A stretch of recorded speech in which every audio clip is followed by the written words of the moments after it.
Pasilik savo krašte. Pasitikėk viešpačiu ir daryk gera. Gyvensi krašte ir būsi saugus. Džiaukis iš širdies viešpačiu ir jis suteiks tau, ko trokšta tavo širdis. Pavesk viešpačiui savo kelią. Pasitikėk jo ir jis padės. Psalmė 37 skyrius nuo 3 iki 5 eilutės. Čia Lietuvoje yra daug žmonių, kurie išvyksta dirbti į užsienį. Ten uždirba iš esmės daugiau nei čia. Trūkumas į Lietuvą yra tas, jog išvyksta daug krikščionių, palikdami daugelį spragų. Šeimos galva, žinoma, atsakinga už šeimos aprūpinimą. Niekas neturėtų alkti, bet jeigu gali šalyje išgyventi, ar turėtum vien dėl pinigų išvykti į užsienį? Visose reikaluose klausime viešpaties. Ir neklausime vien, ar jis yra prieš, bet ketiname sužinoti aiškiai jo nuomonę. Juk mes priklausome viešpačiui, taigi į tokį svarbų klausimą jis tikrai turės atsakymą. Norime elgtis taip, kaip jam atrodo geriausia. Norime būti nuolankus jam. Žinau kai kurių žmonių poreikius. Viena mama iš Ukrainos paliko savo vaikus prižiūrėti seneliams, o pati Hamburge rūpinasi svetimų dirbančių tėvų vaikais. Kasdien jau pabendrauja su savo vaikais per Skype. Bet ar tai nėra kiek iškreiptas santykis?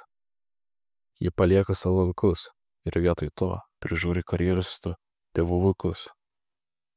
Taip gaunasi, jog nei vienas iš vaikų neturi savo tėvų. Ir viskas tik dėl pinigų. Ar vaikai nėra pakankamai svarbus? Ar už to slepiasi dar kažkoks nors mums nežinomas poreikis? Šiomis eilutėmis viešpats mums duoda didžius pažadus, jeigu intensyviai jo klausinėsiu ir gyvensiu pagal jo valią. Tuomet suteiksis man tai, kas man yra būtina ir dar daugiau, net ir slapčiausius mano širdies troškimus. Jis pažįsta bei dažnai juos išpildo. Tikrai toks puikus yra mūsų viešpats.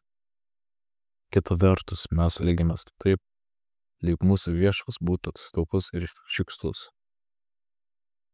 Kuomet aš atvykau į Lietuvą, dirbau kaip išprotėjęs ir vis dėlto praktiškai atsidūriau ant bankroto ribos.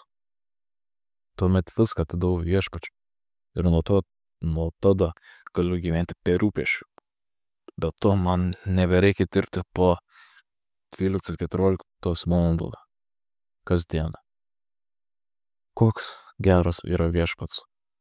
Dėkoju Jėzau, tu pažįsti mane. Nuo galvos iki kojų, tu žinai klystkeliais ar aplinkkeliais. Aš einu, padėk man klausyti man tavęs, arba dar geriau, nuolat atsiklausyti tavęs iš anksto. Noriu eiti tavo keliais, nes man tu esi gerasis ganytojas ir rūpiniesi manimi. Amen.